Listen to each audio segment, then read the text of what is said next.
Voice telephony in 5G is based on the IMS or IP multimedia subsystem, similar to VoLTE in 4G.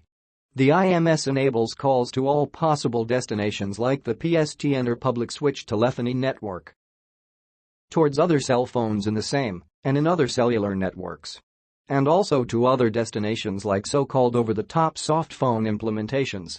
Focus is definitely on the two aforementioned destinations, the PSTN and other cell phones. It is very important that the IMS is typically also interconnected to the 4G LTE network as depicted, and may be interconnected for voice over Wi-Fi also to any supported Wi-Fi networks.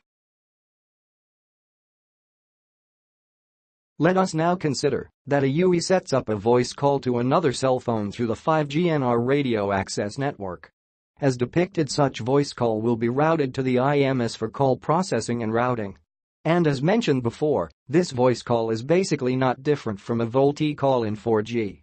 Therefore, voice telephony in 5G should be no problem, but this is unfortunately not entirely accurate, as we will point out in the next minutes.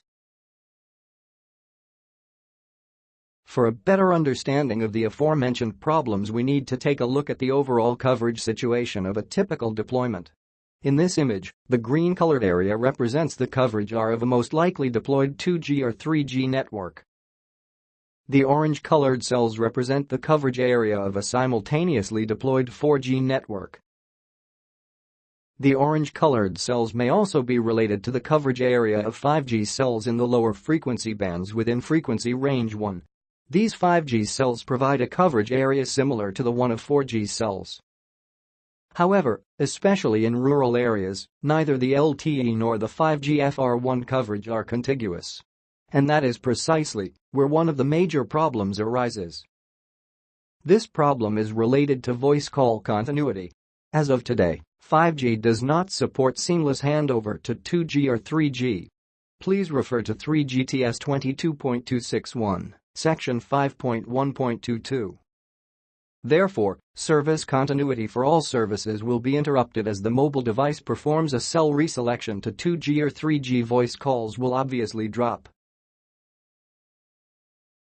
Even more critical is voice call continuity for calls which are set up in a 5G cell operating in frequency range 2. Please recall that frequency range 2 covers the range between 24.25 to 52.6 GHz. Cell sizes are inherently small.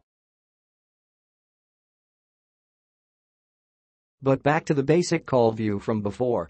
Call setup and operation within a 5G network works fine. Also, seamless handover from a 5G cell to 4G cell works. This type of handover is called seamless, and it is orchestrated and executed in between the two radio access networks and the user equipment. Important: the so-called anchor for this type of operation is the NGC before and after the handover. The IMS is not the anchor.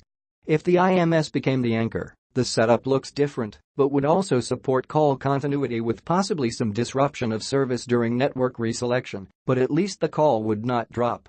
Let us take a closer look.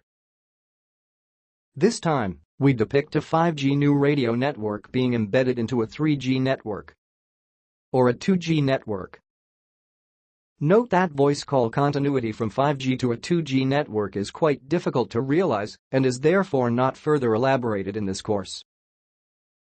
Let us review the coverage situation of a typical 5G deployment another time. Like islands, 5G cells, especially within frequency range 2, might be embedded inside an underlying 2G or 3G coverage area. Again, we will focus on 3G because voice call continuation towards 2G is quite difficult to realize. We zoom into the coverage area of the 5G cell. Typically, the 3G cell will be provisioned as neighbor cell in the serving 5G cell. Still, seamless handover is not supported. Let us assume there is a UE inside this 5G cell that sets up a voice call to a given party. At some time, the user starts to move and leaves the coverage area of the 5G cell. With lacking support for seamless handover, the call drops at this time. To avoid this call drop, the UE and network need to support the so-called IMS Centralized Services or ICS. Among other, ICS is based on anchoring the call inside the IMS. We start at the time when the UE has set up a call through the 5G NR radio access network. When the UE moves into the coverage area of the 3G cell, it determines that the 3G cell becomes the strongest cell. While still camping on the 5G cell, the UE uses the 5G radio resources to use IMS-based zip signaling to prepare its handover into the 3G cell. In other words, the UE informs the IMS about its cell reselection into the 3G cell and 3G environment. When the UE switches to the 3G cell, it needs to set up new bearers and use more zip signaling towards the IMS, which takes some time and causes some disruption, but finally, the call continues. Let us now summarize the aforementioned statements. 5G does not support circuit-switched voice. There is no support for seamless handover from 5G to 2G or 3G and vice versa. However, handover from 5G to 4G and vice versa is supported with service anchoring inside the EPC or the NGC. This enables smooth voice call continuity in between 4G and 5G.